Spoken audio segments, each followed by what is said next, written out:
কিছু কিছু ফতুয়া বাস বাড়াইছে, দেখলাম আব্বাসী সাহেব ফতুয়া দিচ্ছে গণভোট দেওয়া হারাম, জায়েজ নাই। কারণ কি বলতে চাই, সংবিধানে বিসমিল্লাহ নাই, আল্লাহর প্রতি অবিচল আস্থা এবং বিশ্বাস নাই, এগুলো বলে জনগণকে ভুল বোঝাচ্ছে। আব্বাসী সাহেবকে বলে আপনাকে শ্রদ্ধা করি, মহব্বত করি, ভক্তি করি, তবে দয়া করে গুজব ছড়াবেন না, জাতিকে বিভ্রান্ত করবেন না। রাষ্ট্রের সংস্কারে ভোট হচ্ছে 48টি বিষয়ের ওপরে। কয়টা বললাম? এই 48টি বিষয় নতুন করে সংবিধানে সংস্কার করে ঢুকানো হবে। এক ব্যক্তি দুইবারের ব্যক্তি প্রধানমন্ত্রী হতে পারবে না। তারপরে জামাতের আমির প্রধানমন্ত্রী যদি হয়, তারেক জিয়া যদি প্রধানমন্ত্রী হয়, কয় বছর থাকতে পারবে? 10 বছর। ওই হাসিনের মতো আর বলতে পারবে না 41 সাল পর্যন্ত সিয়রত বসে আছি। ওই জন্য তো স্বৈরাচার হয় জনগণ। এটা একটা সংস্কার। এই সংস্কারগুলো 48টার উপরে ভোট হবে, এই প্রস্তাবনার উপরে। সুতরাং ভুল বুঝাবেন না। রাষ্ট্রের শান্তির জন্য আমাদের এই গণভোটকে বিজয় করতেই হবে। আর যেই বিসমিল্লাহ এবং আল্লাহর প্রতি অবিচল আস্থা এবং বিশ্বাস, এগুলো সংবিধানে ঢুকিয়েছিলেন শহীদ প্রেসিডেন্ট জিয়াউর রহমান। আল্লাহ ওনার কবরকে জান্নাতের টুকরা বানাক, বলেন আমিন। উনি ভালো কাজ করেছিলেন। কিন্তু বাংলাদেশের যত রাজনৈতিক দল আছে সবাই একমত হয়েছে, আগামীতে যারাই ক্ষমতায় যাক, সংবিধানে বিসমিল্লাহ থাকবে, আল্লাহর প্রতি অবিচল আস্থা এবং বিশ্বাস থাকবে, কোনো সমস্যা। তাহলে জনগণকে খামাকে কেন বিভ্রান্ত করবেন, কেন ভুল বুঝাবেন? দয়া করে ভুল ভ্রান্তি থেকে চলে আসেন।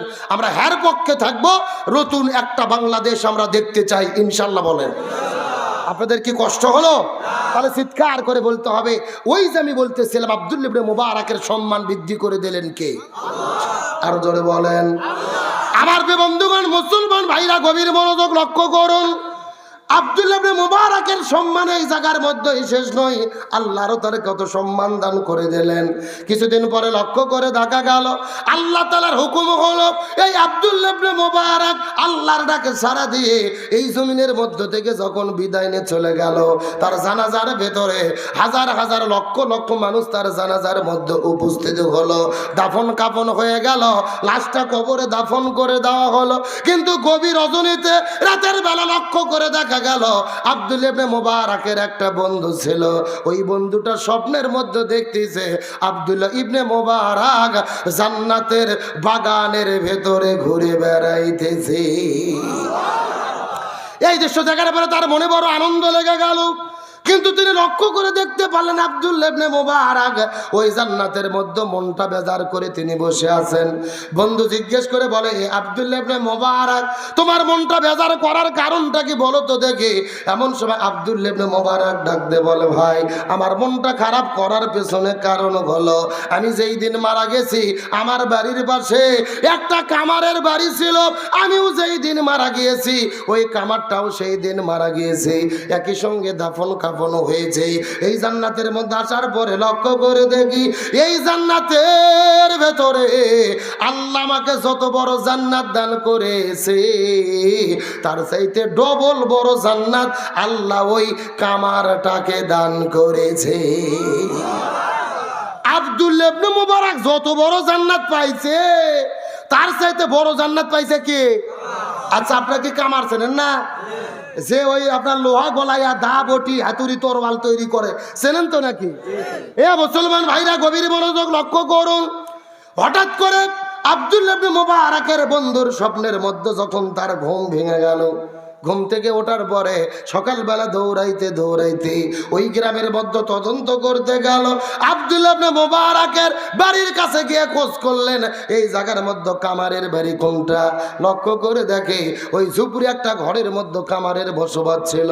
বাড়ির মধ্যে কাউকে খুঁজে পাওয়া গেল না, কিন্তু কামারের একটা স্ত্রী আছে।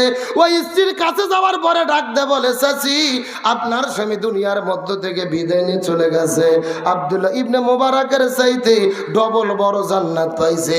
আপনার স্বামী দুনিয়ার ভেতরে কি এমন আমল করেছে আপনি বলেন তো দেখি, যেই আমলের কারণে আলেমের চাইতে বড় জান্নাত আপনার স্বামী পাইল। এমন সময় কামারের স্ত্রী ডাকতে বলে, হুজুর, মিথ্যা কথা বলবো না, আমার স্বামী হলো গরিব মানুষ, দিন আনে দিন খায়, তার জীবনের ভেতরে তেমন কোনো আমল করতে দেখি নাই। আমি মাঝে মধ্যে তার ভেতরে 2টা আমল করতে দেখেছি। কয়টা আমল? কোন 2টা আমল করার কারণে সাধারণ একটা কামার আলেমের চাইতে বড় জান্নাত পাইলো, জানার দরকার আছে না নাই? আপনাদের কি কষ্ট হচ্ছে? আলোচনা কি চলবে? তাহলে আলোচনা শুরু করেছিলাম ইবাদত কত প্রকার। ব্যক্তিগত ইবাদত, পারিবারিক ইবাদত, সামাজিক ইবাদত, আর 4 নম্বর হলো রাজনৈতিক ইবাদত।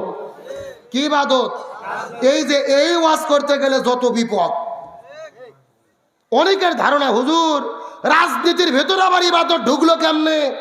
এদের চিন্তা ভাবনা ধর্ম আলাদা, রাষ্ট্র আলাদা, রাজনীতি আলাদা, সমাজ আলাদা। অথচ আল্লাহর কোরআন বলেছেন ইন্না আনজালনা ইলাইকাল কিতাবা বিল হাক্কি লিতাহকুমা বাইনান নাস বিমা আরাকাল্লাহ। হে রাসূল, আমি আপনার প্রতি যে কোরআন নাজিল করেছি, এই কোরআনের ভেতরে ব্যক্তি জীবন, পরিবার জীবন, সমাজ জীবন, রাষ্ট্র জীবন, একটা মানুষের জন্ম থেকে শুরু করে মৃত্যু পর্যন্ত যা কিছু প্রয়োজন লিকুল্লি তিবিয়ানান, আমি সব কিছু কোরআনের মধ্যে লিপিবদ্ধ করে দিয়েছি। চিৎকার করে বলেন আল্লাহু আকবার। তাহলে আমি যখন বলবো সব সমস্যার সমাধান, আপনারা বলবেন দিতে পারে আল কোরআন। বললে কি কষ্ট হবে? সব সমস্যার সমাধান কোরআন আছে যেখানে, হাদিস আছে যেখানে। তাহলে বলেন সব সমস্যার সমাধান কোরআনে আছে না নাই? কিন্তু কিছু কিছু নেতা যে বক্তব্য দিচ্ছে কোরআনের সাথে রাজনীতির কোনো সম্পর্ক নাই। নাউজুবিল্লাহ বলবেন না? আমি তো মনে করি যারা বলে কোরআনের সাথে রাজনীতির কোনো সম্পর্ক নাই, আমি মনে করি এদের সাথে কোরআনের কোনো সম্পর্ক নাই। আবার অনেকে বলতেছে আমরা শরিয়া আইনে বিশ্বাস করি না। নাউজুবিল্লাহ বলবেন না? আচ্ছা বলেন তো শরিয়া আইন মানে কিসের আইন? শরিয়া আইন মানে হলো কোরআনের আইন, শরিয়া আইন মানে হলো হাদিসের আইন, শরিয়া আইন মানে হলো আল্লাহ রসুলের আইন। সুতরাং যারা বলে আমরা শরিয়া আইন বিশ্বাস করি না, এরা কখনো মুসলমানের সন্তান হতে পারে না।